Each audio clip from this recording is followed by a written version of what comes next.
Well, I took my Glock 19 to the range and started getting a lot of stovepipes. 3 stovepipes in one box of 50 rounds.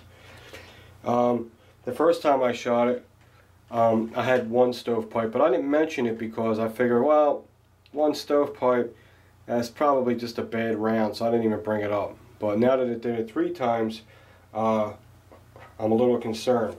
So what I did was, anytime, most of the time, if you get a stovepipe, for you new guys, let's see if I can find a empty casing. I don't know why I wouldn't have one. I know why, because you need one. Wow, okay, well we'll just demonstrate with a dummy round. Here's an empty casing, but it's the wrong caliber. Oh, here we go, I got one.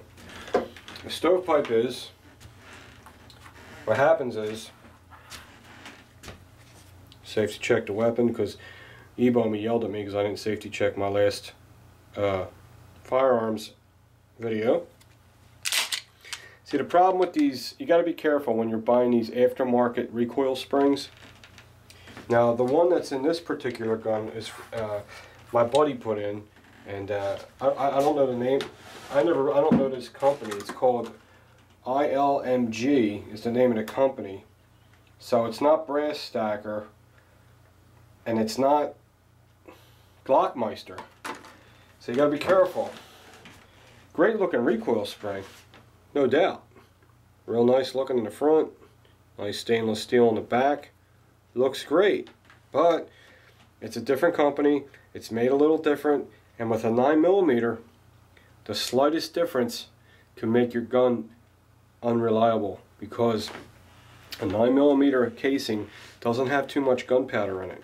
So if the spring is just a little too stiff, you'll have problems. If it's just a little too stiff. So that happened with my Sig Sauer, but you know, I just locked the slide back for a day. I'm not going to do that with the Glock, because I'm going to try something different. What I did was, thank God my friends send the original recoil spring with it. So I just put that one back. So we're going to take it back to the range tomorrow and make sure it's okay. I didn't video the range today because, you know, I don't video every time I go to the range. So a stovepipe looks like this. Let's see if I can do it here. Okay. If you go bang and the gun's doing that, chances are your recoil spring's a little too stiff, or it's an undercharged round. Okay. So I doubt that I would have 3 undercharged rounds in the box of brand new box of ammo. And like I said, I did it before when I first shot it, but just once. But the ammo I shot before was premium target ammo. So that tells me the premium target ammo has more, it's a hot, they're loaded probably a little hotter. Every manufacturer is different. Like Winchester and Remington UMC and PMC, whether you want to believe it or not, each one of those companies load them casings a little bit different from each other. Some are hotter than others. I'm always hearing Winchester White Box is hotter than your average target ammo. I don't know if that's true or not, but I believe it, because they're not all the same.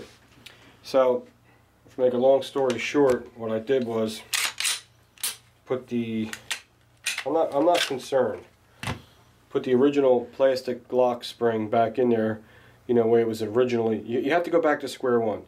Okay, let's put the original part back in. The original part when you buy a gun. Here it is. Glocks are known for being the most reliable handguns on the planet. So let's get it to that original state. Plastic one's back in. Okay. It's not the parts that I replaced, because that wouldn't cause a stovepipe. So we're going to put this aside, and I'm going to shoot at least 200 rounds tomorrow through this Glock. And if it doesn't do it one time, I know the problem's solved. Okay? So it's not a big deal, but like I said, when you're putting aftermarkets in your Glock, I suggest if you put an aftermarket recoil spring, go with Brass Stacker or go with Glockmeister, because they're the two I always use, and I've never had a problem with any of my guns when I use them. I really don't know the name of this company or who they are, but you never know. They might have the wrong poundage spring on there. It could be a very simple thing like that. So I'm going to put that in my new police cup I just got from the Ridley Park Police Department. Wish I could live in Ridley Park. It's a nice area. They're good guys. They gave me that coffee cup. And just keep that in there. And then we'll do a nice test on it tomorrow. I'm going to have to... I hate this because I feel like I'm wasting ammo, shooting ammo like this, but you got to do it because this is one of my primary carries. I want to make sure this is reliable. But as far as accuracy and trigger, this is the nicest Glock I ever owned as far as shooting, being able to shoot it well. So that's what that is right there. That's what's going on there. Okay. I want to thank a guy. Fire 1777, my buddy Scott. He sent me some. I can't believe he sent me these. These are expensive as hell. A 33. Well, it says 31 rounds. These 31 round plus one, I guess, or 32 round extended magazines, and they're Glock. They're not them cheap Korean ones or them aftermarket ones, because I wouldn't even use them if it was. Not saying I'm being, you know, a dick, but you know, you want your gun to be reliable. And he had the sense enough to send me a real Glock mag. Sent me two of them. A 32 round. They call them 33 rounds. I don't know why they call them that, because it goes up to 31 and you get one in the chamber. And this 22 round 40 caliber for my 23. So now I got two of these. I always wanted one of these. Never could find one of these. Never could get one of these because you can't get them anywhere. So this is a huge, huge score here. And Scott, thank you, buddy. I know these are not cheap, and they are very, very hard to find. Thank you. Will I ever use it? Probably not, but if the shit hit the fan, isn't it nice to have this? Have it loaded and ready to go? Hell yeah. Thank you, Scott. I always wanted one of them for my, just to have. So, there's one more thing I need to mention. My buddy Luke has a firearms hangout channel. I will put his link under the video. And Luke's a former Marine. He's a good guy. He's an awesome guy.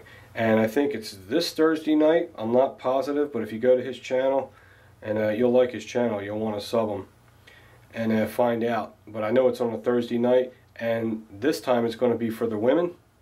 So if any of you guys out there have wives that are interested in learning about firearms and hanging out and talking about first time shooting and all that, you can go to Luke's Hangout and join in.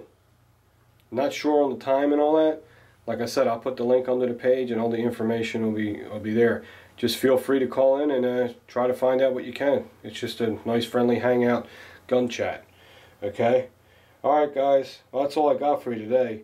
We got this under the microscope right now. Way to go. This is under the microscope right now. We're going right back to the range tomorrow morning with this bad boy. Another important thing, when you're having an issue with your firearm and you're trying to detect what's wrong with it, make sure you use the exact same ammunition you used that day. So today I used PMC. And I'm not a fan of PMC, but it's all the ammo we can get right now at our range, so any ammo is good. So I am going to get the same box of PMC, a couple of them, and run it through this. Glocks are known to be able to run any ammo. They run Tula, anything. They just run. So it's not the gun. It's not that it likes certain ammo. There's a recoil spring problem. I am very convinced of that. So, yeah, we should be going up. What is it? What's today? I don't even fucking know what day it is. I can't wait to get up to that holster company and watch how they make them holsters. That's going to be cool. And you know what? I'll bring you along on the next shooting trip because we want to see what happens now. Alright, I'll see you.